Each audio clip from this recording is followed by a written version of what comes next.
singers like Sammy Davis Jr. and his Uncle Will made progression to the theater of song and dance. Sammy was to later leave his uncle and become a single, Sammy Davis Jr. Everybody started to take recognition of this young and up-and-coming song and dance and acting talent of Sammy Davis Jr. Frank Sinatra, Dean Martin, the world, for that matter. And Sammy lived a wonderful life. Unfortunately, got sick, as we all must do sometimes. Sometimes we survive the sickness for a period of time. Most times we don't. But we always remember those wonderful entertainers. And so now, my next little scene is about an entertainer that wasn't successful like Sammy Davis Jr. That had little or no opportunity.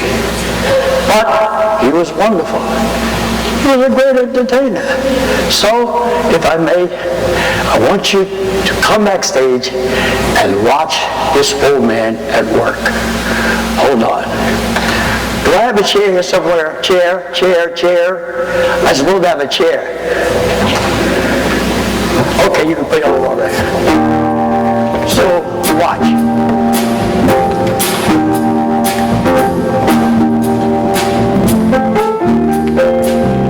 This is a story about one-time great song and dance man. He worked vaudeville,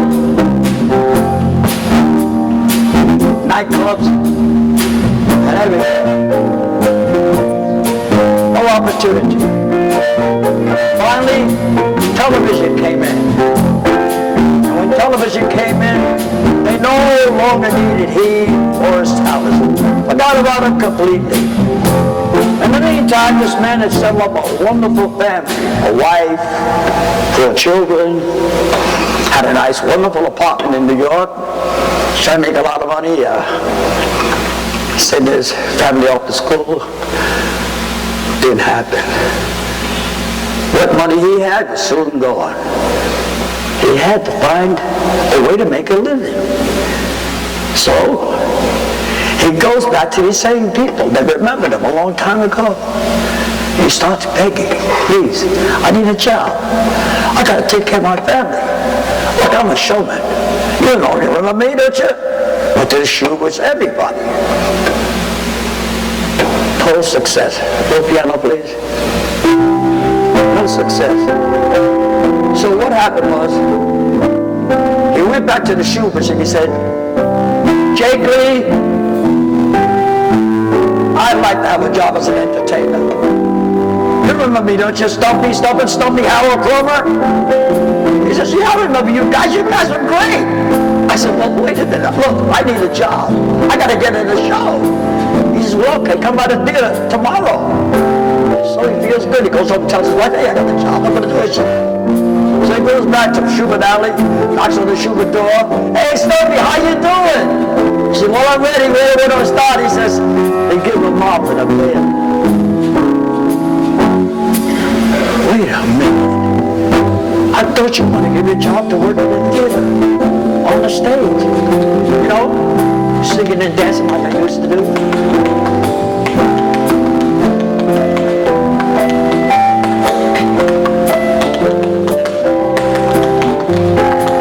So there he was, dusted up the stage, mopping and everything.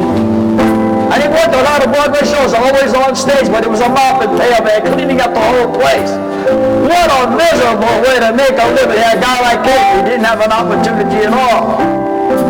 Gotta take care of my kids. So he swept and mopped up the stage. That was on Broadway.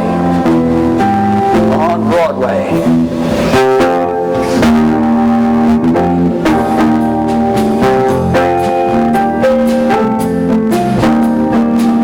They say that the lights are bright on Broadway. They say there's always magic in the air. dancing on the street, and you ain't had nothing to eat.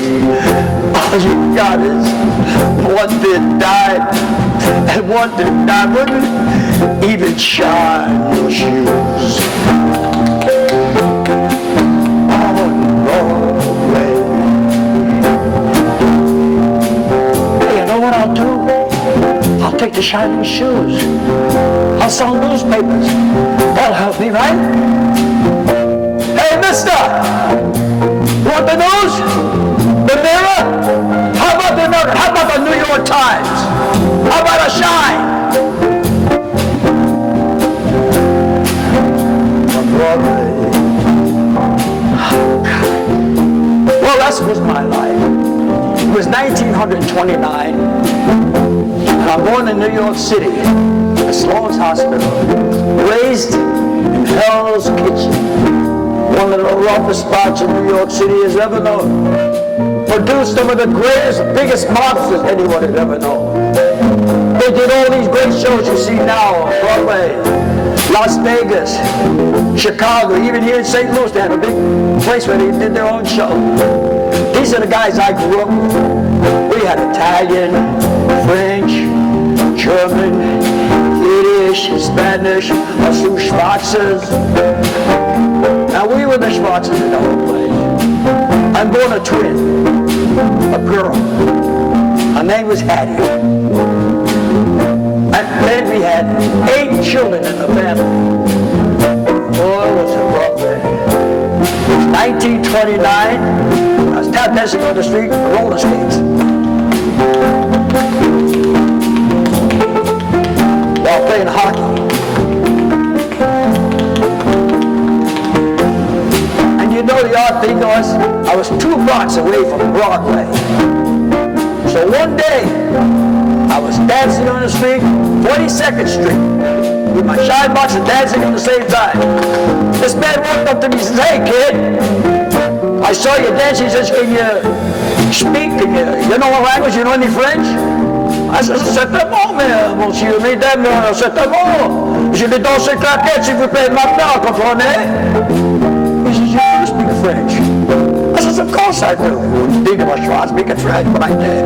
I speak Yiddish, German, Japanese." He said, "So why don't you come out of theater and audition for a show, a Broadway show?" Cole Porter wrote the music. The name of the show was "Do Barry Was a Lady." I auditioned for that show, I turned it off.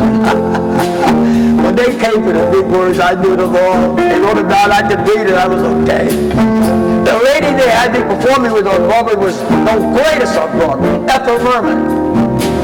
How do you like that? 10 years later, a kid like me, born and raised in New York City, from Hell's Kitchen, now I'm on the stage with the greatest, Ethel Merman. She's singing and I'm dancing. I did the choreography. Wow. Hey, look at you, Burt. We'll have to see him in that great movie, The Wizard of Oz is the Lion. I couldn't believe it.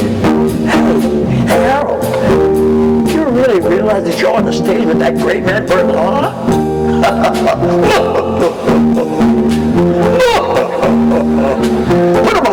Put him up. That's a one hand behind my back. Don't me. So there I was, on the stage with it. Ethel Merman sang a great song called "Do I Love You?" And I danced. We were in costume now in France. Le Martinique, someplace like that. That's where I have the opportunity to do my French. 1939. And after that, some of the guys I grew up with, they got me into another show. Oh, before that, I got to tell you, 1941, right here in St. Louis, at the American Theater, with Bourgeois starring, I remember Francis Williams, we performed "Do Barry Was a Lady," right here in St. Louis. Boy, we have fun. Me singing and dancing with this lady, you get the message. It was acceptable too. Wonderful. But at any rate, after all this, the little guy's down. And informed of one of his teams he actually worked with was Stumpin' Stumpy. It was there where he traveled around the world, learning more languages, speaking them and having a lot of fun. So anyway, he was singing and dancing on the stage one night. He thought everybody had left the theater. Hey, son. And they said, hey, mister, why are you dancing here? Why are you dancing here? You should be on the stage. And he says, I am on the stage. No, we don't mean that. We mean on a real stage, a live stage, making yourself some money. He said, I want him to give you the chance. So, this is the song he sings. I'm dust in all my worry, sharpening up my tabs, giving up all whiskey, including the way that I raps. I'll learn to sing a new song and dance like Fred Astaire, dancing on the ceiling, taking these feet everywhere. I'll travel around from town to town, getting my act together. Look out now, I'm Broadway bound. Won't stop till I reach the top. Oh boy, what a lucky feeling, knowing that I can, being a me that I used to be.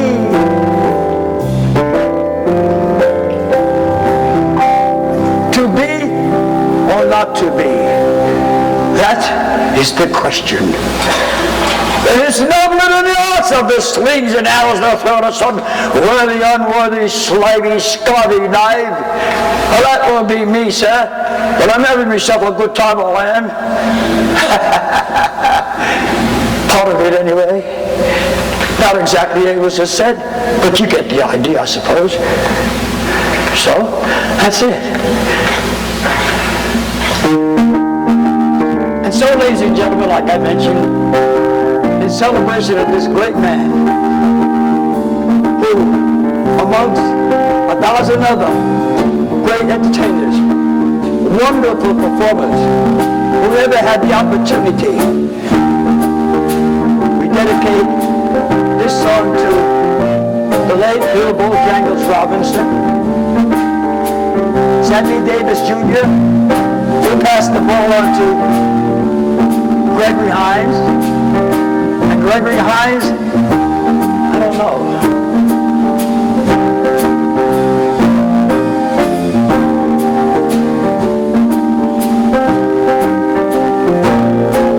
I knew a man, Bojangles, and he danced for you. With worn out shoes, silver hair, a ragged shirt, and baggy pants. The old soft shoe.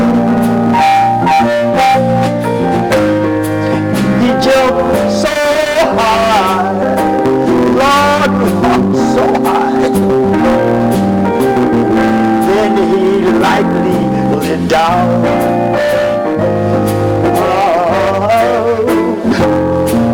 He said his name, Bojangles, and he danced a bit. Across the sun. With a proper dance, he grabbed his pants and then he jumped so high. And he gave out with a yell. Gave out with a yell. Lord, Lord, such a yell. And then he kind of shook his coat all around. Yes, he did. You know who that was? That was Mr. Bojangles. Mr. Bojangles.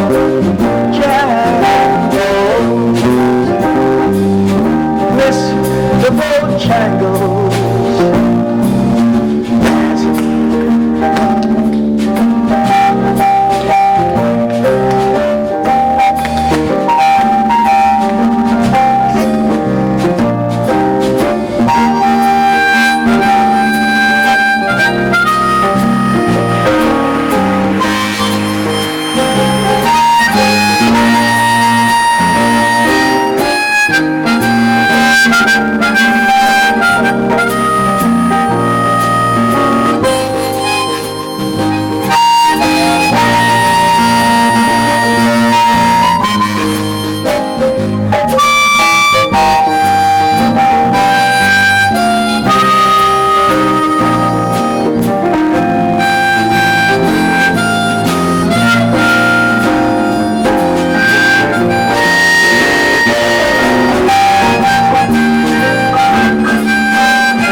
wonderful, ladies and gentlemen. Really wonderful. That's just a little tribute to a wonderful guy, Spalding. And like I mentioned, all the other entertainers that never made it.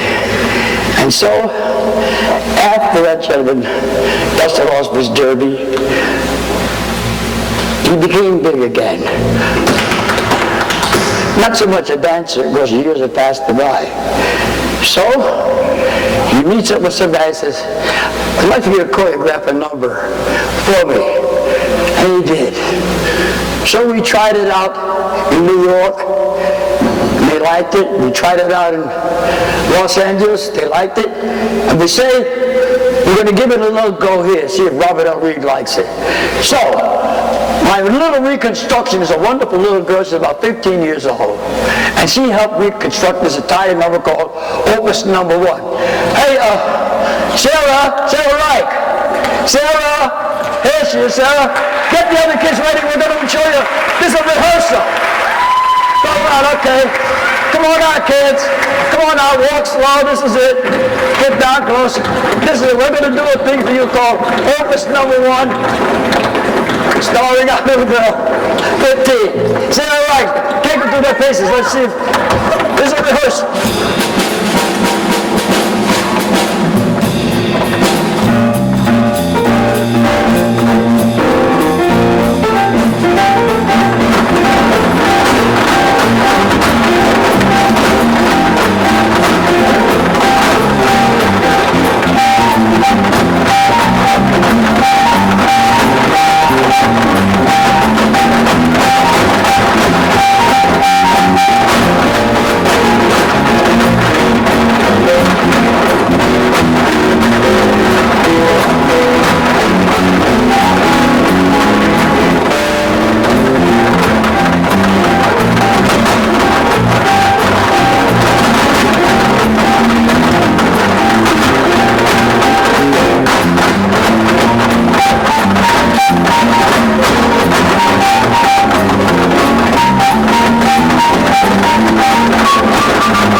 That's it. Okay. There they are, ladies and gentlemen. God bless. Opus 1. All right. Thank you. Thank you. No rehearsal at all.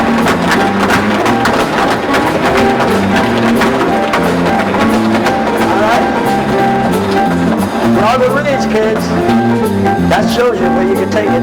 That particular dance is 70 years old, folks. I did that 70 years ago. I put a number like this on,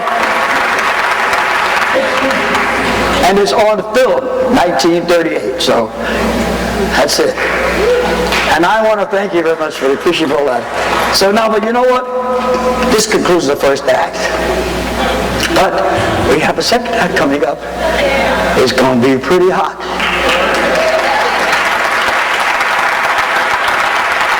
Robert Reed, you really don't know. You know, they say second act's got to follow the first act. So we'll see. All right. See you later, about maybe 10 minutes, I guess. Thank you. God bless you all. See you later.